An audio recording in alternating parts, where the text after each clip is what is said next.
Before we get into a preview, not really a preview, of the Cowboys versus the Commanders, do you want to beat them?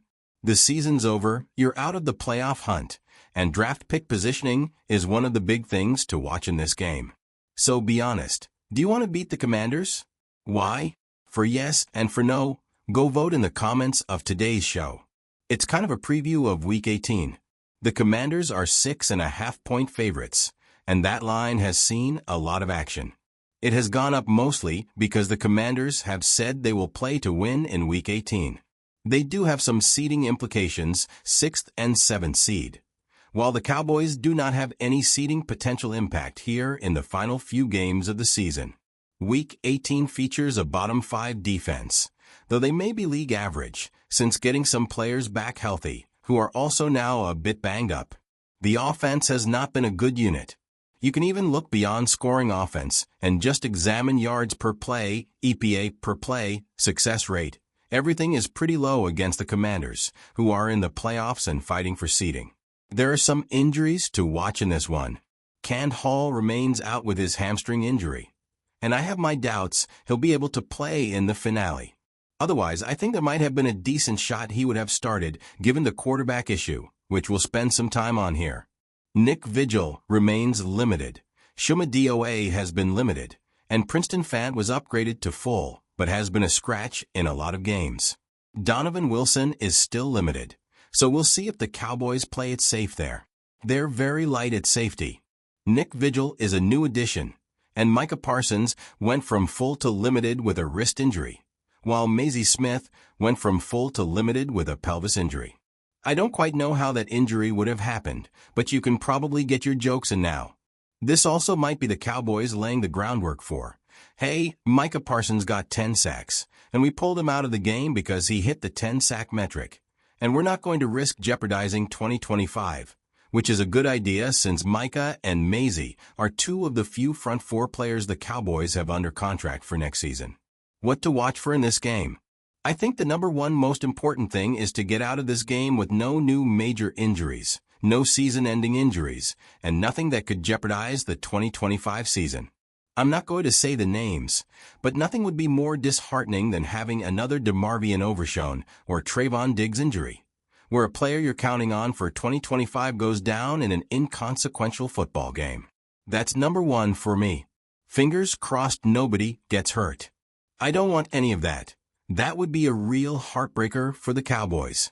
The second thing to watch, and potentially cheer for, is the Cowboys' draft pick position. Now, we won't do our normal post-game reaction show on Sunday. Instead, we'll do a draft pick reveal, like where they're at and some players to watch there. The Cowboys cannot get into the top 10 of the NFL draft order. It's not feasible for them because they're 2 games behind the Saints at number 10. It's impossible.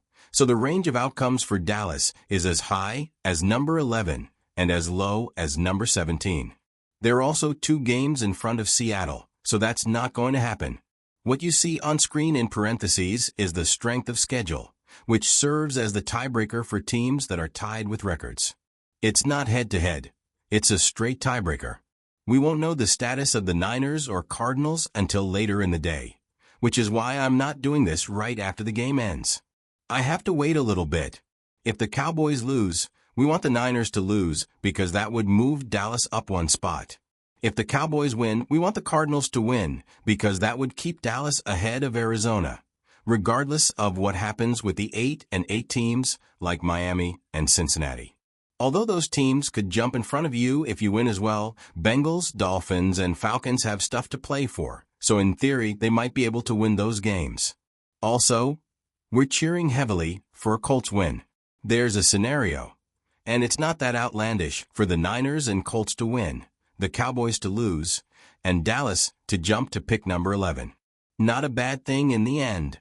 Who do you have in this one, though? D for the Dallas Cowboys. W for the Washington Commanders. Let me know in the comments section of today's show.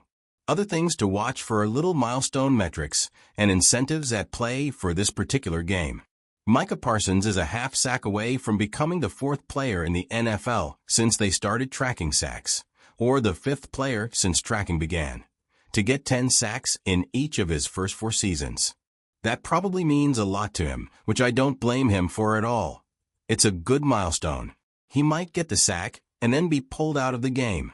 That's what I would do, frankly. If you can get him that 10th sack, then pull him out of the game. Rico D needs 1 yard to have the most rushing yards since 2019 among all Cowboys runners. How about that?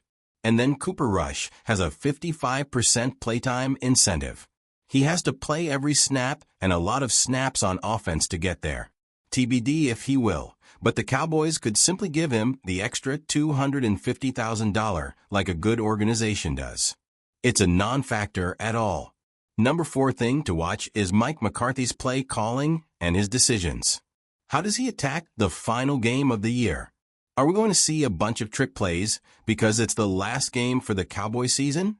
I don't actually hate that idea because it's fun, and it doesn't really matter anyway. If worst case you lose, and you get a higher draft pick. So, I'm curious how Mike attacks these final games of the season, or final game I should say. Prize Picks is the best place to get real money sports action with over 10 million members and billions of dollars in awarded winnings. Prize Picks has made daily fantasy sports accessible to all. You pick more or less on at least 2 players for a shot to win up to 1,000 times your cash. Run your game all season long on Prize Picks. It is playoff time not for the Cowboys, but it's now or never for others. Don't miss out on the last few weeks of football action with Prize Picks. I always advise the flex play. That way if you get one wrong, you still come out on top.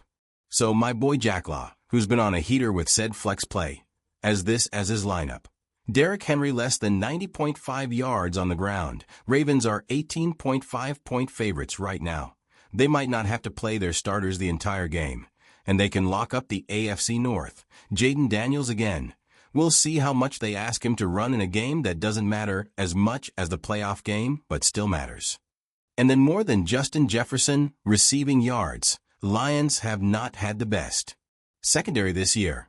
They'll play a lot of man-to-man and do some blitzing, so Jefferson could be in for a big-time game.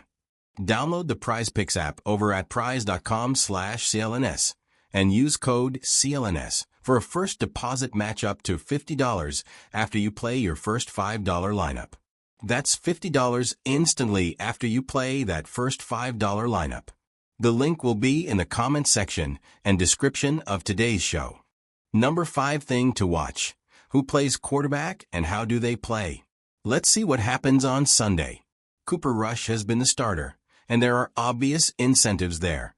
The Cowboys haven't committed one way or the other. Mike McCarthy's declined comments at every given chance on who's going to play. I wouldn't be surprised if, like Friday or Saturday, we learn who the starter is, what the game plan is, maybe it'll leak out. The way they're approaching, it makes me think we might see Trey Lance at least a little bit. Let's have some fun. It's the final game of the year. I don't want to be mean, but I don't know if I want to watch another 60 minutes of Cooper Rush. It's just not fun.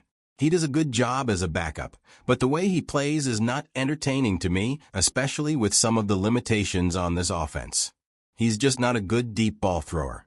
And that's why I kind of want to see Lance take moonshots to different players all game and scramble and run around for his life. Maybe it's lame of me, but whatever, it's week 18. Who cares? What is your confidence level in beating the Commanders? Scale it from 1 to 10.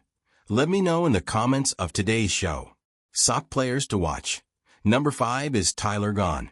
I hope he plays the entire game because there's really no reason not to.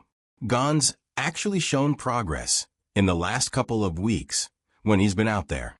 He hasn't been out there very much, but the sacks and pressures have actually all gone down, partly because the offense has been very quick strike passing. There've still been mistakes, but he's a young player who's battled injuries. That's not great for a first-round pick. It's been fairly disappointing, frankly. But let's build some positive momentum into next season. Play against the Commanders, of course, case is bad, and you lose. You don't want that as a learning growth point. Number 4 is Hunter Lipke. No Zeke Elliott, see you, bud.